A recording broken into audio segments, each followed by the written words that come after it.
आता मी तुम्हाला एक पुरणपोळी तोडून दाखवते. पहा,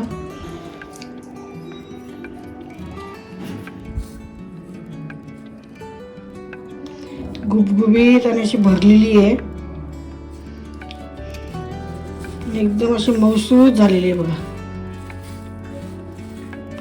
आधी एका बोटाने तुटेल एवढी मऊसूत झालेली आहे. आधी वडीलधारे घरात असतील तर अशी ओठाने तुटेल एवढी मस्त पुरणपोळी अशी मऊ लुसलुशीत झालेली आहे. ओठाने तुटेल एवढी छान अशी मऊ लुसलुशीत पुरणपोळी झालेली आहे. होळी म्हटली की आपल्या कोकणामध्ये पुरणपोळी प्रामुख्याने बनवली जाते. मग कधी पुरणपोळी फुगत नाही, कधी वातड होते किंवा सारण कडेपर्यंत पसरत नाही.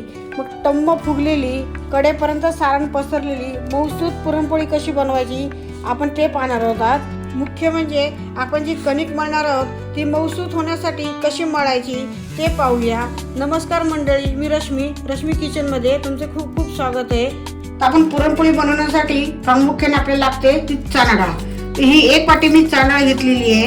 ही चणा डाळ आता स्वच्छ धुवायची, 3-4 पाण्याने अगदी स्वच्छ धुवून घ्यायची आणि तिला 1 तासभर अशी भिजून ठेवायची. तर ही चणा डाळ मी आता धुवून घेते. ही चणा डाळ मी स्वच्छ धुवून भिजत ठेवली होती, 1 तास झालाय. आता मी ती बघा तासाभरात ही चणा डाळ चांगली अशी फुगलेली आहे. आता आपण हिला कुकरला लावून घेणार आहोत. त्यासाठी संपूर्ण आधी मी पाणी काढून घेते चणा डाळमधलं. त्यामध्ये मी ही चणा डाळ टाकून घेते. तर आपल्याला आता याच्यामध्ये पाणी कितपत टाकायचं आहे ते तुम्हाला मी सांगते. आपण काय करतो, पुरण म्हटलं की जास्त पाणी टाकतो. पण तुम्हाला कटाची आमटी करायची असेल तर तुम्ही जास्त पाणी टाकू शकता. पण जर नसेल करायची तर ते बेताचंच पाणी टाकायचं.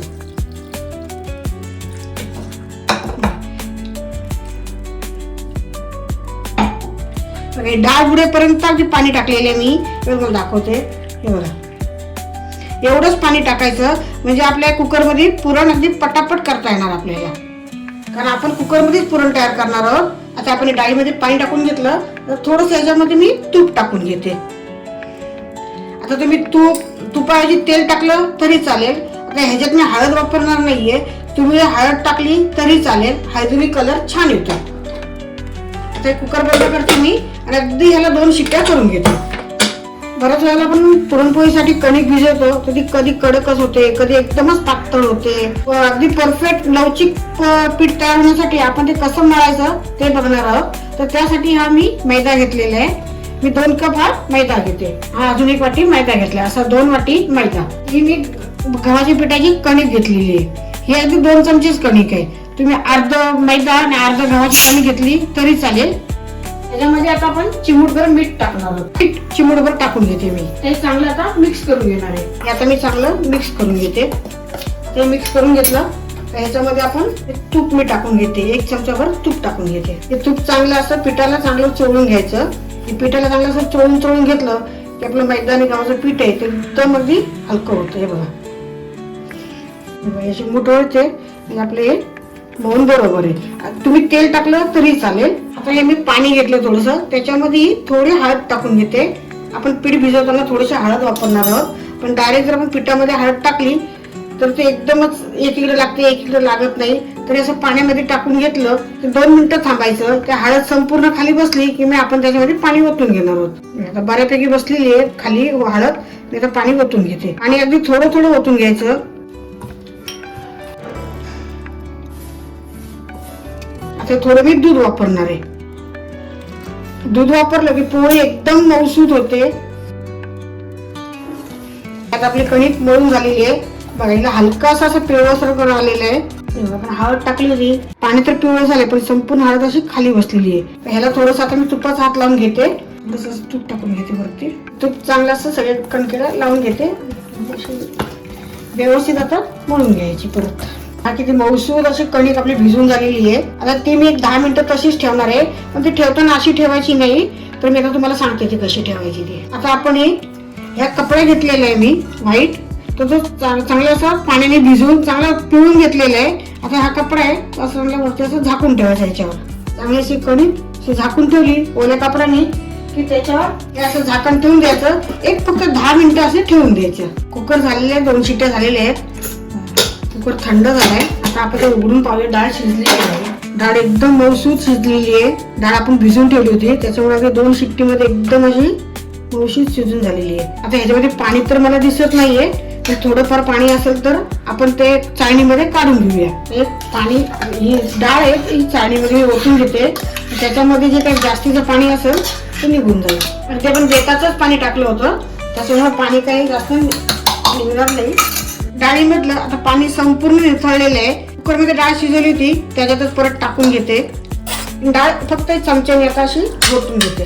डाळ एवढी मऊसूत शिजली की चमच्याने घोटली तरी अगदी घोटून होते. हे बघा, तुम्हाला चमच्या नाही जमले तर आपल्याला स्मॅशर असतं पावभाजीचं किंवा हे असं असेल त्याने जरी असं हे करून घेतलं तरी अगदी पटकन होते.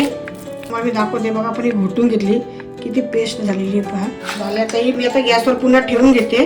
आपण त्याच्यामध्ये आता गूळ टाकणार आहोत आणि आपण आता पुरण तयार करणार आहोत. 2 मिनिटं चांगलं आता मी आपण डाळ घेतली होती घोटून ती ठेवून गॅसवर ठेवून घेतली. 2 मिनिटं चांगलं असं हलवलं. आता आपण जेवढी डाळ घेतली होती तेवढाच हा बारीक चिरून गूळ घेणार आहोत. गूळ एकदम बारीक चिरायचा म्हणजे लवकर मिक्स होतो. हे मी याच्यामध्ये टाकून घेते. तुम्ही अर्धा गूळ आणि अर्धी साखर घेतली तरी चालेल. दोन्ही चांगला मिक्स करायचं. गूळ बघा, गूळ चांगला याच्यामध्ये विरघळला आहे. याच्यामध्ये जो गूळ टाकलेला आहे तो विरघळलेला आहे हा पहा.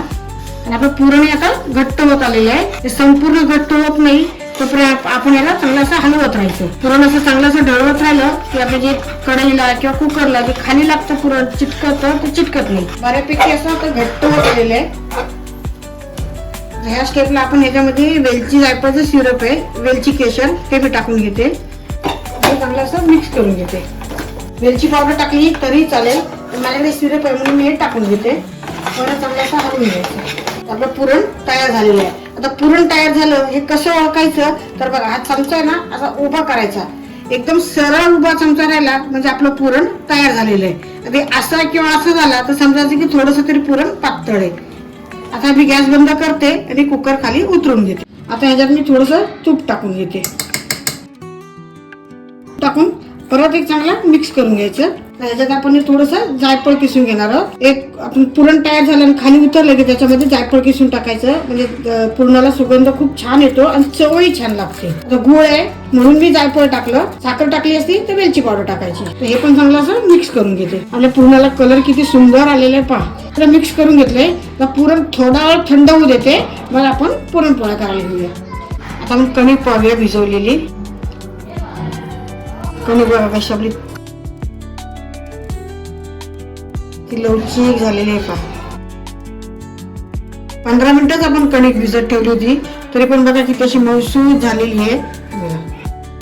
लवचिक एकदम झालेली आहे, एकदम मऊसूत अशी झालेली आहे. तर थोडं दूध आणि थोडं पाणी मिक्स करून कणिक भिजवली की अशी मस्त अशी मऊसूत कणिक तयार होते. आता आपण याच्यात पोळ्या बनवायला सुरुवात करणार आहोत. तर त्यासाठी मी छोटासा एक गोळा घेते. आता आपण पुरणपोळी बनवायला सुरुवात करूया. कणकेचा गोळा घेतलेला आहे, त्याला असं चांगली अशी वाटी त्याची एकदम तयार करून घ्यायची. आता ह्याची अशी वाटी तयार करून घेतली. आता आपण आपले पुरण करून घेतलं होतं मी, त्या बाउलमध्ये मी काढून घेतलंय. हे बघा, आता आपण ह्याचा गोळा किती छोटा घेतो आता कणकेचा आणि पुरणाचा गोळा बघा तो असा ह्याच्यात ठेवायचा आणि एक अंगठ्याने असं पीठ वर उचलून घ्यायचं.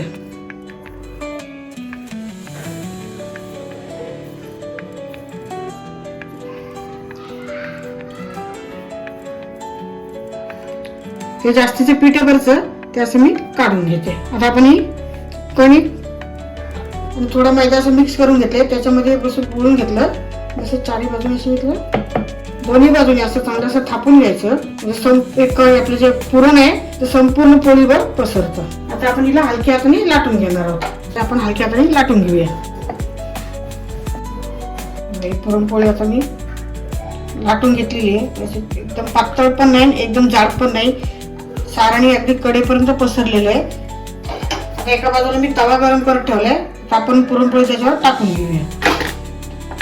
जी पुरणपोळी आता आपण चांगली अशी खरपूस असे तिला शेकून घेऊया. पुरणपोळीच्या वरती थोडेसे असे बबल्स आलेत. आता इथलं मी उलटून घेते, वरून तूप लावून घेते. जी पुरणपोळी चांगली शेकून झालेली आहे, आता मी काढून घेते. तुम्हाला ही साधी सोपी पुरणपोळीची रेसिपी कशी वाटली ते कमेंटमध्ये सांगा.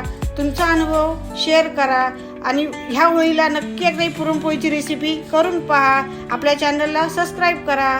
धन्यवाद. जय श्री कृष्ण.